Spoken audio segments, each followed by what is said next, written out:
Students can join your Zoom meeting through a variety of different ways. One of the options is to click on Zoom, then find the meeting in the list, and then click on Join, which will open up a new window asking the students if they would like to open the Zoom meeting or not.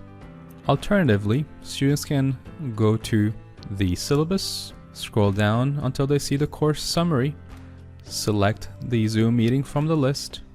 Once they click on that, it will become visible in their calendar and they can click the link to join the meeting. Students can also see the upcoming meetings in the to-do list on their home page, and they can access each of the meetings by clicking on the desired one, which will take them to the calendar view. And again, it will display click here to join the meeting with the meeting ID next to it, which they can click. They will be prompted to allow Zoom to open, and that's how they join the meeting.